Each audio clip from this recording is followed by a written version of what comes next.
वहम में भटके रहते हो, झूठ में भटके भी रहते हो और चलते भी रहते हो। तुम्हें पता भी चल जाता है कि ये झूठ है, परंतु फिर भी खुद को धोखा देकर चलते ही चले जाते हो। तुम मंदिर रोज जाते हो, तुमने मंदिर के देवता को भगवान बनाकर रख दिया है। उससे तुम हजारों आकांक्षाएं पता नहीं क्या क्या मांगते हो। क्या तुम्हारी वह सुन लेता है? अगर वास्तव में ही वो सुनता होता तो तुम्हारे पास दुख नाम का कोई तुम्हारा कष्ट सुनाने के लायक बचता ही नहीं। अगर वास्तव में तुम्हारा मंदिर का या मस्जिद का देवता तुम्हारी सुनता, तुम्हारी फिक्र लेता, तो तुम्हें एक भी कष्ट होता ही नहीं। लेकिन अंधविश्वास की भी हद हो गई है। व्यक्ति को दुख पे दुख होता चला जाता है, फिर भी कहता है कि भगवान परीक्षा लेता है, भगवान कष्ट अपने भक्तों को सबसे ज्यादा देता है।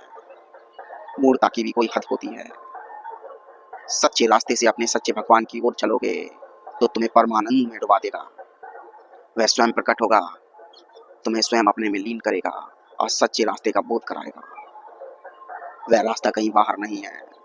जो प्रश्न तुम्हारे भीतर उठता है, उस प्रश्न का उत्तर भी तुम्हारे भीतर ही है। यदि जहर की रस था, यदि क्रोध तुम्हारे भीतर है, तो दया भी तुम्हारे भीतर ही है। यदि नफरत तुम्हारे भीतर है, तो प्रेम भी तुम्हारे ही भीतर है।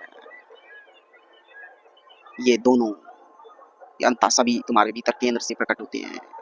और इन सभी के पार क्रोध, नफरत, प्रेम, करुणा, इन सभी के पार एक केंद्र और है, जहाँ ना क्रोध छूता है, ना करुणा छूती है, ना प्रेम छूता है, ना नफरत छूती है।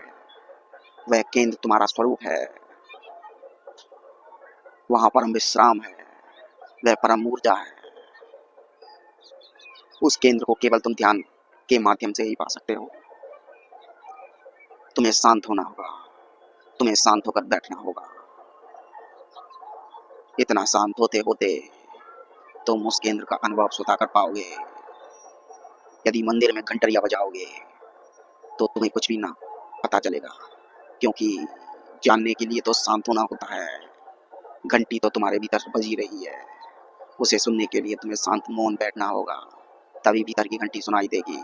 जब बाहर की समस्त घंटियों को बंद कर दोगे, बाहर की समस्त घंटियों को बाहर ही छोड़ दोगे, बाहर के समस्त विचारों को बाहर ही छोड़ दोगे, बाहर की समस्त मान्यताओं को बाहर ही छोड़ दोगे, तुम बैठ रहो शांतमय, तो भीतर का अनाहत नाद सुनाई देगा।